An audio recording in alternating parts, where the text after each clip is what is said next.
Chers amis, bonjour. Bienvenue à vous pour cette journée d'inauguration de l'exposition intitulée « L'histoire de l'islam et des musulmans de France de 720 à 2021 ». Alors hier soir, il y a eu aussi une soirée d'inauguration. L'inauguration, on l'a imaginée en deux temps. Il y avait un temps pour les institutionnels, c'est important. On a le directeur général de la Fondation Islam de France, Chieb Nasser, qui interviendra dans quelques instants. Et c'était aussi important de donner aussi un temps pour les jeunes et leurs parents. Et donc d'où l'idée d'organiser cette inauguration en deux temps. Et donc là, on est très heureux de vous accueillir. Alors, peut-être un petit mot avant de présenter déjà mon invité. Cette exposition, elle date depuis 2 ans. J'ai beaucoup d'amis, quand ils ont vu qu'on a commencé à communiquer sur cette exposition, m'ont dit « Jamel, qu'est-ce que tu maîtrises la science du temps? T'attends que Zemmour, on n'arrête pas de parler de Zemmour depuis 2 mois, et tu sors une exposition comme celle-ci. » Ce à quoi je réponds que nous, ça fait déjà plus de 2 ans que l'on travaille sur ce projet-là. Un peu plus d'1 an avec nos partenaires. Donc dans ce projet-là, il est porté par l'association SEV, Savoir et Éducation Vivre Ensemble. Moi, je l'ai conçu et je l'ai piloté. Il y a eu d'autres partenaires ici de longue date dans la ville d'Épinay-sur-Seine, l'association IMS, qui est présidée par Hamid Boussaki, et la mairie d'Épinay-sur-Seine. D'ailleurs, mon ami Eliamine Setoul était déjà là en 2015, un 11 novembre, donc il y a 6 ans, où on avait emmené une quarantaine de jeunes spinaciens commémorer l'ensemble des soldats morts pour la France pendant la guerre 14-18. Ensuite, on a eu des partenaires financiers. Je parlais à l'instant de la Fondation Islam de France et la préfecture de Seine-Saint-Denis. Donc on est heureux d'avoir aussi pu constituer un réseau de partenaires à la fois au niveau local et au niveau départemental et national. Donc ça, on est très heureux. Et si on a décidé de l'organiser ce 11 novembre, comme je le rappelais à l'instant, c'est parce que voilà, il y a une commémoration dans la commémoration. Tout d'abord, le 11 novembre, c'est une fête nationale. Et aujourd'hui, cette histoire-là, c'est une partie de l'histoire de France. Donc quoi de mieux que de commencer en ce jour du 11 novembre. Et il y avait une commémoration dans la commémoration, c'est que moi là-bas, je ne suis pas d'Épinay-sur-Seine, mais il y a 5 ans, voilà, il y a maintenant 7 ans, on est venu me chercher, on m'a dit voilà, il faudrait qu'on monte des choses pour la jeunesse spinacienne. Et c'est ce qu'on a fait. Et maintenant, depuis 7 ans, on fait un vrai travail de fond sur le terrain, avec les jeunes, et maintenant en co-construction. Et ça, je pense que c'est effectivement très important. Je parlerai peut-être un peu plus dans le détail quand j'accueillerai mon ami Chieb Nasser, qui parlera également au nom de la Fondation Islam de France. On rentrera peut-être un peu plus dans le détail. Mais là, aujourd'hui, voilà, on est le 11 novembre. C'est un jour férié, un jour important pour l'histoire de notre pays. Et après les commémorations de ce matin, il nous semblait important de commencer par faire un hommage à l'ensemble des soldats musulmans morts pour la France. Alors, on va aborder bien évidemment les soldats musulmans morts pour la France pendant la Grande Guerre, pendant la Seconde Guerre mondiale, mais on va peut-être commencer au 19e siècle, si tu le veux bien, mon cher Eliamine. Et avant de te donner la parole, il faut que je te présente. Alors, Eliamine Setoul est sociologue de formation. Il a travaillé sur les soldats musulmans et issus de l'immigration au sein de l'armée française. Il est maître de conférence au CNAM et vous pouvez le retrouver. Il a pas mal d'articles sur des sites universitaires, mais qui sont accessibles au plus grand nombre.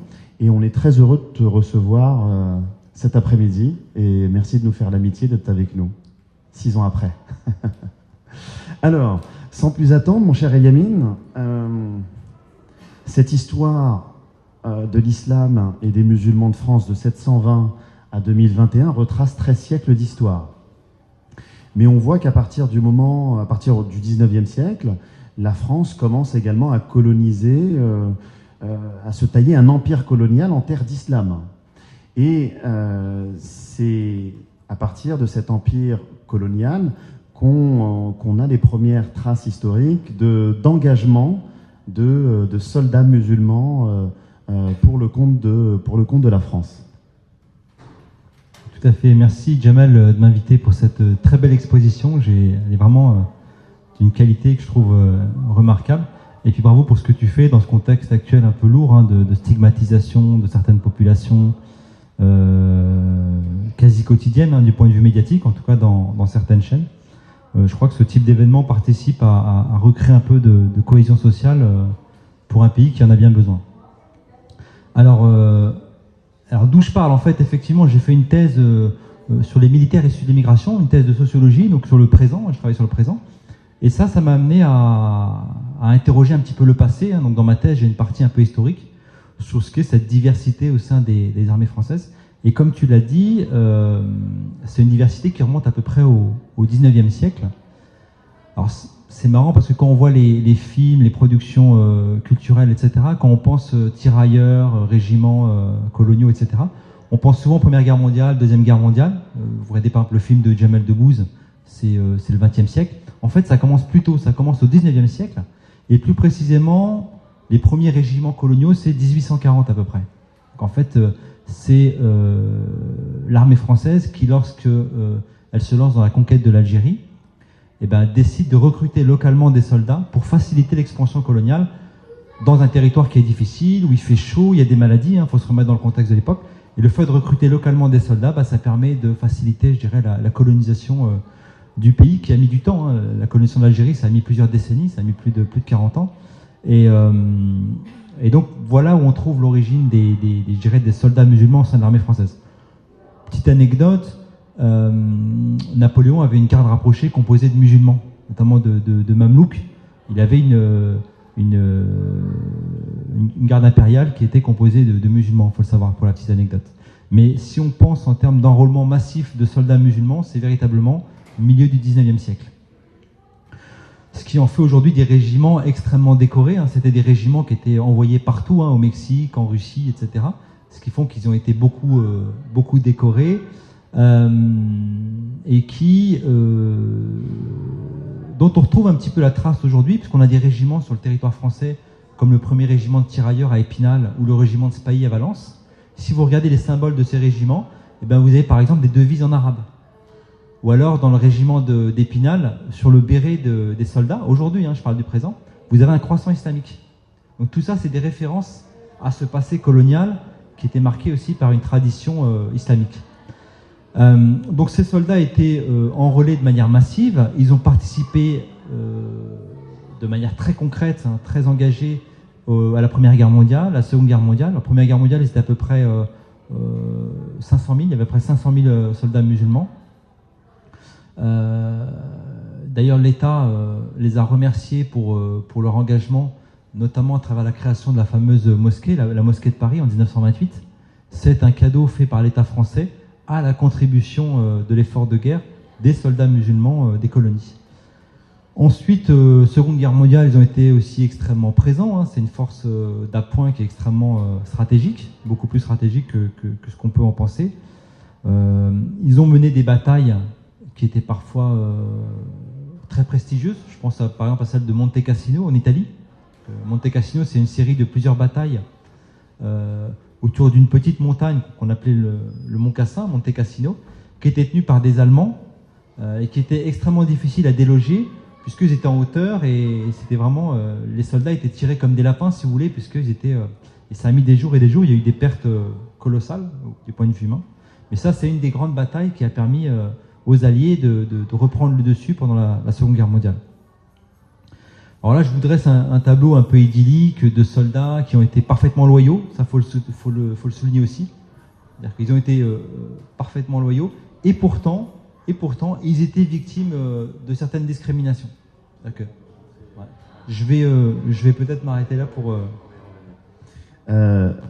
Merci pour ce survol historique, notamment de l'implication, puis dans les grands conflits mondiaux, le sacrifice des soldats musulmans.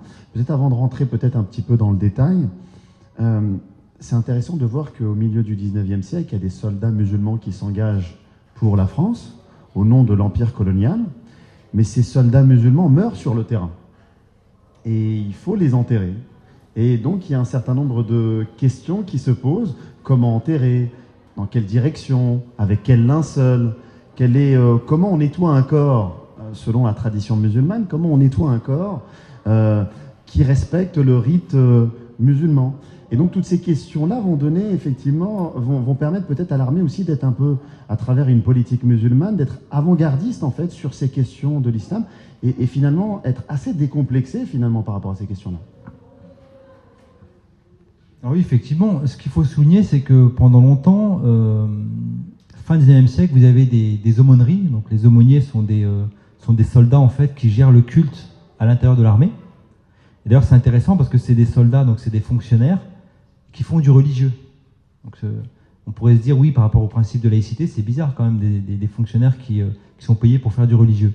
En fait, la loi de séparation de 1905 dit très clairement que l'État ne subventionne pas le culte, sauf pour les espaces fermés, pour permettre à tous les Français, qu'ils soient croyants ou non croyants, d'observer le culte qu'ils veulent.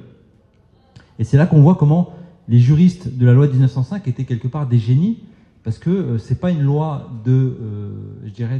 c'est une loi de liberté religieuse véritablement, parce qu'il fallait permettre aux Français qui sont dans des espaces fermés, ça veut dire les casernes militaires, les hôpitaux, les prisons, de pratiquer le culte s'ils avaient envie. Donc ça c'est la première chose.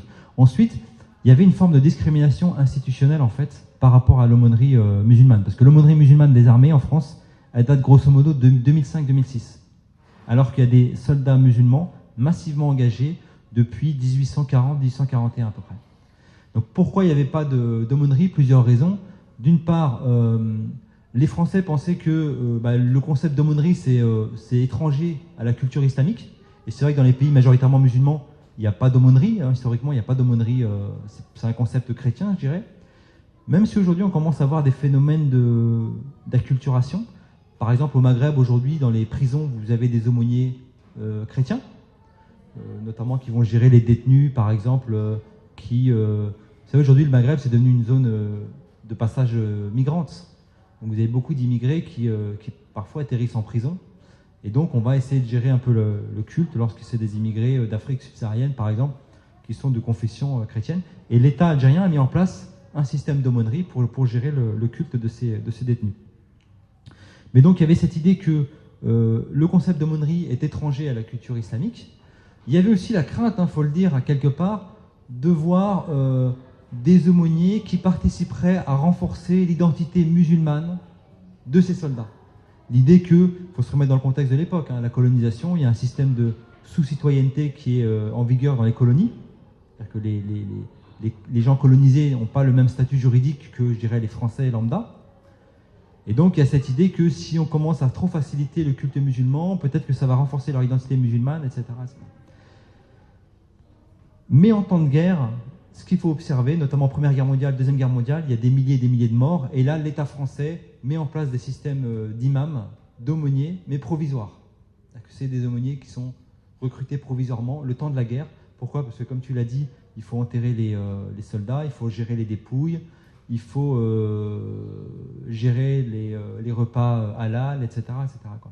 Donc tous les besoins des soldats de confession musulmane étaient pris en considération, notamment en temps de guerre, où là c'est vraiment stratégique, parce que si vous ne prenez pas en considération ces besoins, vous cassez l'ambiance dans les régiments, vous cassez la cohésion, et vous faites des soldats qui sont démotivés et du coup moins efficaces. Donc je dirais, après on peut revenir peut-être au présent, où je peux l'évoquer maintenant. 62, fin de l'empire colonial français, donc fin de la guerre d'Algérie. Donc on ferme, il n'y a plus de régiments coloniaux. Dans les années 60, 70, 80, on a une armée de conscrits. Donc c'est des jeunes qui font leur service militaire pour la France. Donc on n'est plus dans des sujets de l'empire colonial, mais dans des Français issus de l'immigration de culture musulmane, on va dire. Et là, il commence à y avoir une réflexion pour savoir... on a des jeunes qui sont sous les drapeaux, on n'a pas d'aumônerie musulmane, comment on gère le culte? Et 1990, le ministère de la Défense fait un rapport pour savoir comment on gère aujourd'hui la question de l'islam au sein des armées. Et on se rend compte qu'il y a beaucoup de problèmes de cohésion. D'un régiment à l'autre, parfois les besoins sont pris en considération, parfois ils ne sont pas pris en considération. Et ça, c'est mauvais pour la cohésion, je dirais, interne. Ensuite, on a la mise en place du CFCM. Donc, dans les années 90, une réflexion pour mettre en place le CFCM. Et le fait de mettre en place le CFCM va accélérer les choses, puisque l'aumônier en chef va pouvoir être choisi par une institution religieuse légitime. Puisque en fait, l'aumônier en chef des armées, l'aumônier en chef musulman des armées, il est nommé il est proposé par le CFCM et choisi par le ministère de la Défense. Alors, un autre élément aussi qu'il faut comprendre, qu'il faut avoir en tête, c'est qu'en 1996, l'armée française se professionnalise. Du coup, les soldats français de confession musulmane ne sont plus là de manière obligatoire par le jeu de la conscription, mais ce sont des jeunes volontaires qui rentrent dans l'armée française parce qu'ils ont envie de rentrer dans l'armée française. Et là, on ne peut plus leur dire, voilà, vous n'êtes pas traités comme les autres, il y a un aumônier israélite, un aumônier catholique, un aumônier protestant, mais il n'y a pas d'aumônier musulman. Donc ça va aussi accélérer, je dirais, la réflexion sur la mise en place de l'aumônerie musulmane. Un autre enjeu aussi, c'est la question des ressources humaines. En fait, on ne le sait pas, mais l'armée française recrute massivement dans les quartiers populaires aujourd'hui. Et donc, vous ne pouvez pas donner un traitement différencié à ces jeunes qui peuvent être de culture musulmane comparativement aux autres cultes. Donc, l'aumônerie émergera à partir de 2005-2006. Alors, une question sur les soldats musulmans qui, pour le coup, il n'y a plus de conscription obligatoire, donc il y a un véritable engagement. Puisqu'on est le 11 novembre, je me souviens en tout cas qu'avant la guerre 14-18, par le fait que l'Allemagne était l'allié de l'Empire ottoman qui revendiquait un califat islamique, en France, il y a eu une crainte que bon nombre de soldats du Maghreb, d'Afrique subsaharienne, suivent finalement ou désertent, comme s'il y avait en fait une certaine crainte par rapport à comme un espèce de procès de loyauté, une crainte en termes de loyauté de la part des soldats musulmans. Et on verra que finalement pendant la guerre 14-18, ces craintes n'étaient pas fondées. Est-ce que depuis 1996, il y a encore des craintes par rapport aux soldats musulmans? Est-ce qu'il y a des procès, parfois en termes de loyauté, qui sont faits? Alors oui, tu fais bien de rebondir sur la question de la Première Guerre mondiale, parce que j'ai évoqué ce panorama assez rapidement. Il faut savoir que les soldats de confession musulmane étaient quand même aussi discriminés du point de vue des soldes, c'est-à-dire qu'ils n'étaient pas rémunérés de la même manière que les autres soldats français. Et par ailleurs, l'avancement, donc la promotion hiérarchique au sein de l'institution, était ralenti pour les soldats de confession musulmane. C'est-à-dire qu'un soldat musulman pouvait espérer au maximum de sa carrière devenir capitaine, et en général, il devenait capitaine quelques semaines avant sa retraite. Il ne pouvait pas aller plus haut, en fait. Donc il y avait un plafond de verre, à la fois au niveau financier, puis un plafond de verre au niveau de la promotion hiérarchique. Et ça, les Allemands ont essayé de jouer là-dessus pendant la Première Guerre mondiale, en essayant de draguer les soldats, je dirais, français musulmans, en disant, regardez comment vous êtes maltraités, vous n'avez pas les mêmes soldes, vous n'êtes pas traités de la même manière, dans les colonies, vous êtes appauvris par rapport aux colons, etc., etc. Et donc, ils ont lancé comme ça beaucoup de propagande, et même un livre que j'avais lu, moi j'ai eu l'occasion de lire à la bibliothèque François Mitterrand, un petit fascicule, qui clairement fait de la propagande pour dire, voilà, du côté des Allemands et des Ottomans, vous serez respectés, traités, l'islam sera regardé positivement, etc., etc. Et malgré tout ça, les soldats de l'Empire colonial français sont restés parfaitement loyaux. Il y a eu ici et là des petites défections, mais je veux dire à 99,99%, les soldats français, les soldats de l'Empire colonial français sont restés loyaux, quoi. Et ça, je crois qu'il faut le souligner parce qu'ils auraient très bien pu choisir un autre camp, vu la manière dont ils étaient traités aussi à travers le processus de colonisation. Peut-être un mot sur ta seconde question, sur le présent. Oui, sur l'allégeance. Alors, effectivement, ça c'est une question qui revient souvent. Moi, quand les journalistes me posent des questions sur l'armée française, soit ça tourne autour du racisme dans l'armée, soit ça tourne autour de oui, mais les soldats musulmans, est-ce qu'on peut leur faire confiance? Ou les soldats issus de l'immigration, est-ce qu'on peut leur faire confiance quand ils vont au Mali, en Afghanistan, ou à Djibouti, ou je ne sais où? ce qu'on observe, c'est que la question se pose, mais concrètement, on a très très peu de cas, je dirais, de déloyauté ou de mésallégeance. Il y a eu un cas connu en 2006, je crois, ou 2009, un jeune d'un régiment de Sarrebourg dans l'est de la France, qui était de culture musulmane, qui a refusé d'aller en Afghanistan, parce qu'il était un tireur d'élite, il ne voulait pas aller en Afghanistan, et puis l'institution l'a tout simplement écarté, et il a démissionné en fait. Mais c'est des cas qui sont vraiment anecdotiques. Il faut savoir que l'armée française recrute des milliers et des milliers de soldats.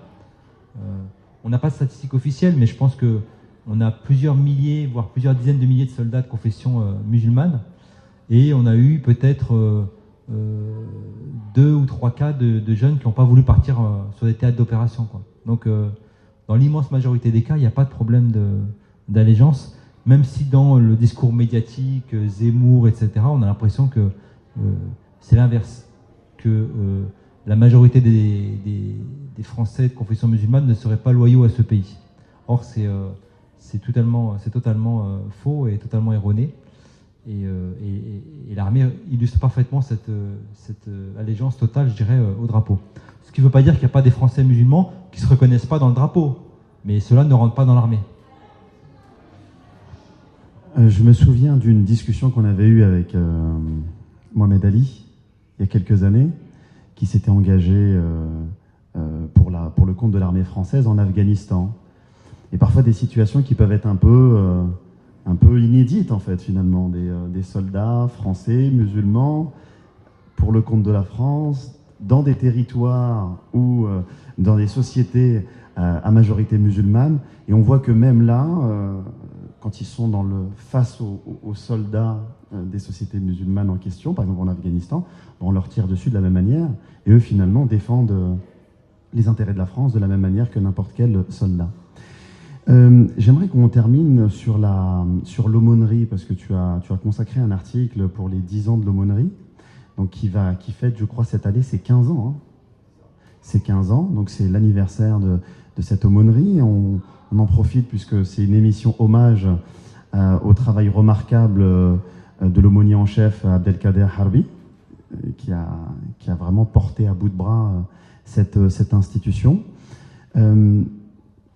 Cette aumônerie militaire du culte musulman, de manière concrète sur le terrain, c'est quoi leur rôle en fait? Un aumônier, quand il s'engage dans l'armée, quel est son rôle? Est-ce qu'il s'adresse uniquement aux soldats musulmans, à tous les soldats? Quelles sont ses obligations? Et qu'est-ce qu'il apporte dans l'institution, au sein de l'institution de l'armée? Un aumônier, grosso modo, c'est 2 missions. C'est un psychologue, en fait, quelque part. Il va écouter les soldats. Et les soldats, parfois, se posent des questions sur leur rôle, leur mission, notamment lorsqu'ils sont en OPEX, en opération extérieure, parce que c'est là que les questions se font véritablement, deviennent cruciales, je dirais, parce qu'on est confronté à la mort, etc. Et puis, ils ont une deuxième mission, c'est qu'ils permettent de prendre l'ambiance dans les régiments. C'est-à-dire que s'il y a des problèmes de tension, des problèmes de discrimination, des problèmes de motivation, ils permettent à la hiérarchie de savoir ce qui se passe en fait dans les régiments, dans tous les rangs de l'armée. Et d'ailleurs, ils bénéficient de ce qu'on appelle le grade miroir. Un aumônier dans l'armée, c'est un soldat qui, lorsqu'il est face à un général, il est général. Lorsqu'il est face à un militaire du rang, il est militaire du rang. C'est-à-dire que son grade est un espèce de miroir qui fait qu'il peut s'adresser à n'importe qui de la même manière. Alors que s'il y a une hiérarchie, vous êtes militaire du rang, vous ne parlez pas à un général comme vous pouvez parler à un autre militaire du rang. Et ce concept de grade miroir, c'est fait exprès pour fluidifier justement la parole. Donc il y a à la fois cette dimension de soutien psychologique, et cette dimension, je dirais, de restituer l'ambiance interne au sein des régiments. Et puis il y a une autre dimension, c'est que ce qu'on observe concrètement, c'est que lorsqu'ils sont envoyés en opération extérieure, le fait d'avoir des aumôniers de tous les cultes facilite les opérations. Que j'ai vu beaucoup d'officiers, de soldats français de confession musulmane, lorsqu'ils étaient projetés en Afghanistan par exemple, me disaient que le fait de faire le ramadan avec les populations locales, le fait d'aller à la mosquée, etc., fait que ça fluidifie les liens sur les théâtres d'opération et ça donne à l'armée française une image plutôt positive. l'armée française a une image beaucoup plus positive que l'armée américaine, par exemple, sur les théâtres d'opération. Donc voilà ce qu'on peut dire par rapport à je crois qu'il y avait une autre dimension que je voulais soulever par rapport à ta question. C'était, si ça me revient... Oui, alors l'émission de l'aumônerie, bien évidemment, c'est de faciliter l'observation, le respect des prescriptions. Donc depuis 2006, il n'y a plus de problème, je dirais par exemple, pour manger halal. Un soldat musulman qui veut manger halal, il n'y a pas de souci. Ils ont organisé parfois des pèlerinages aussi à la Mecque. Donc en fait, ils font en sorte que la République et l'islam se marient de manière la plus harmonieuse possible. Et c'est bon, je dirais, pour la cohésion. Comment ils sont appelés? Alors c'est intéressant parce que dans l'armée, il n'y a pas de fixation particulière sur le culte. Un soldat musulman peut discuter avec un aumônier catholique. Un soldat chrétien peut discuter avec un aumônier musulman. Ça va lui faire du bien, etc. Donc on n'est pas dans une relation, je dirais, exclusive de culte à culte. D'ailleurs, avant que l'aumônerie musulmane existe, c'était souvent les aumôniers israélites qui géraient les musulmans. Parce que par rapport au kasher, au halal, etc., il y avait je dirais, des connivences. Donc, ouais, c'est intéressant de voir comment le culte finalement est relégué. Et ce qui compte, c'est la mission de soutien psychologique dans le contexte opérationnel. Merci à toi, Eliamine. Je pense qu'on peut l'applaudir.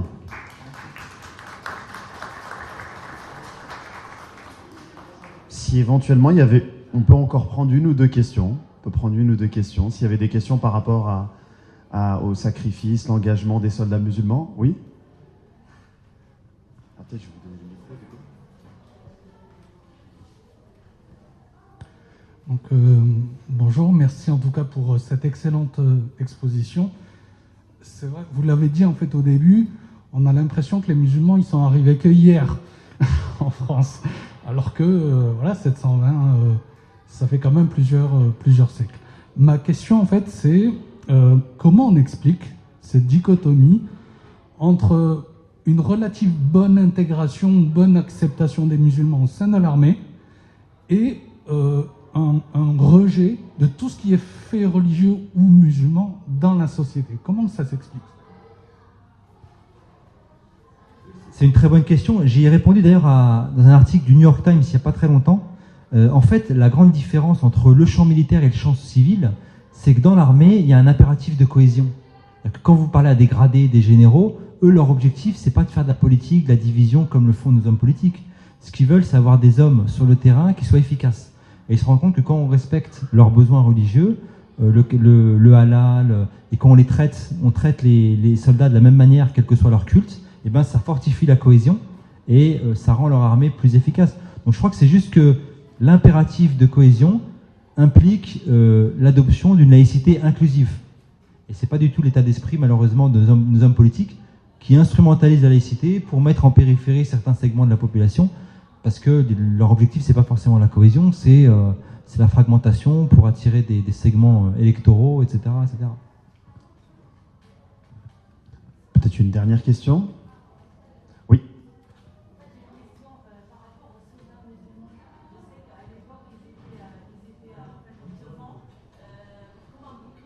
Excusez-moi, vous n'avez pas le micro, c'est mieux? En fait, par rapport aux soldats musulmans, je sais qu'à l'époque, ils étaient comme un bouclier à la base, en vraie vérité, devant. C'est comme moi j'ai appris dans l'histoire. Et je sais qu'actuellement, il y a encore cette différence entre la rémunération des soldats musulmans et la rémunération des soldats d'origine française. Je ne sais pas si c'est toujours le cas ou il y avait une modification récente d'une loi par rapport à ça. Merci. Vous parlez de tous ces Chibani? Oui, c'est ça. Ah oui. D'accord. Oui, effectivement, il y a au niveau de la solde ou en tout cas de la pension, il y a une différence entre les soldats d'empire colonial et les soldats, je dirais, de la métropole. Et il y a des associations qui militent justement pour remettre à niveau les deux, et moi je suis plutôt favorable à ça. Sur votre première question, le fait d'être devant, oui, effectivement, et ça fait partie des discriminations qu'ont vécu les soldats de l'empire colonial, c'est que, bon, déjà, du point de vue statutaire, c'était plutôt des tirailleurs, des gens peu élevés élevé dans la hiérarchie, je dirais, militaire. Et donc, quand vous êtes militaire du rang, vous avez plus de chances d'être sur les théâtres de combat. Et donc, ils étaient effectivement beaucoup plus exposés au front, Et puis, chose plus dramatique, c'est que lors du défilé, notamment sur les Champs-Élysées, il y a eu une période de blanchiment. On a un petit peu mis de côté ces soldats issus de l'Empire colonial, alors qu'ils avaient participé de manière très active et stratégique à certaines libérations. Donc ça, effectivement, il faut le mentionner.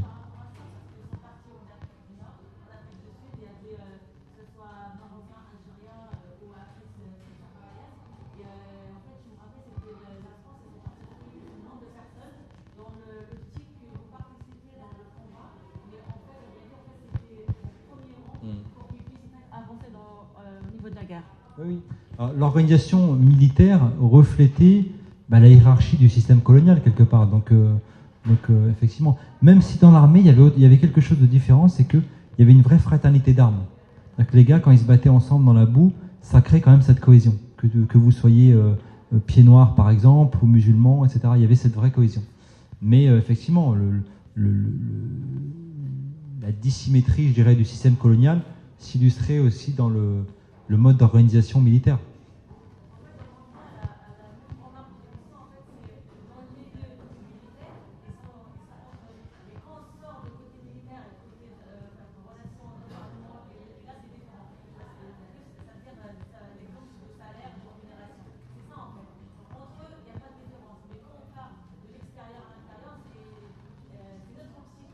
Alors là, on parle vraiment du temps colonial. Maintenant, vous avez des soldats français de confession musulmane, il n'y a pas de problème de salaire, de solde, ils sont traités comme les autres. Parfois, ça peut être plus difficile aussi, parce que quand vous rentrez dans l'armée, c'est plus simple si votre père était officier, ou votre oncle était officier, il a fait Saint-Cyr, etc. Il va vous donner des bons conseils pour choisir les bonnes affectations, les bons choix, etc. Mais c'est comme partout, quand vos parents sont médecins et vous voulez faire médecine, ça aide un peu, quoi. Et on retrouve aussi ça dans les armées. Mais moi, j'enseigne notamment dans des écoles militaires, et je vois aujourd'hui, et ça me fait plaisir, des jeunes officiers d'origine algérienne, tunisienne, sénégalaise, etc. Ça reste encore marginal, mais c'est une dynamique qui commence à prendre, et ça n'existait quasiment pas il y a 10 ou 15 ans. On prend une dernière question, après ensuite on va...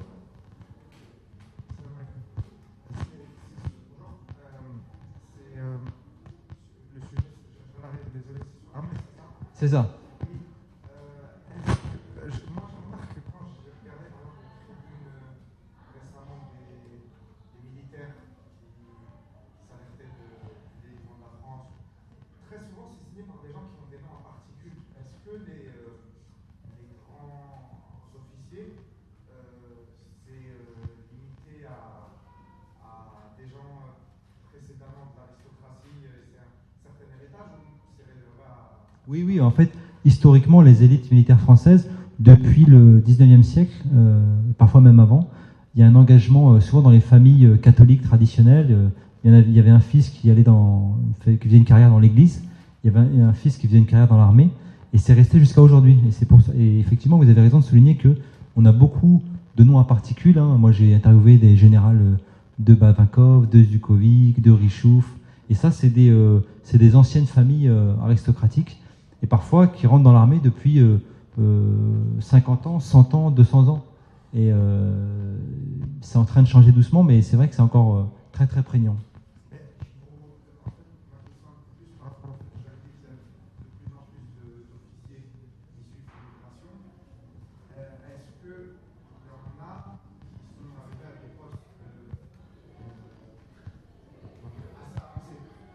Alors, il y en a qui sont arrivés à des postes avancés. Les plus hauts gradés que j'ai vus, moi, souvent sont des gens, parce que pour devenir général, il faut 20-25 ans de carrière. Donc, vous avez des jeunes, notamment d'origine maghrébine et enfants de harkis, qui sont rentrés dans l'armée dans les années 70 et qui aujourd'hui sont à un grade quasiment de général. Il doit y en avoir un ou deux. À Paris, il y a le général Melawine. Mais sachant le temps qu'il faut pour accéder à ces rangs, il faudra encore attendre 10 ou 15 ans, quoi. Mais il commence à y avoir notamment chez les femmes, il y a une femme d'origine maghrébine qui qui est général, je crois. J'ai plus son nom en tête, mais... Merci Eliamine, merci pour cet échange-là. Et ici à Épinay, dans le cadre de cette exposition, tu es à la maison. Merci à lui.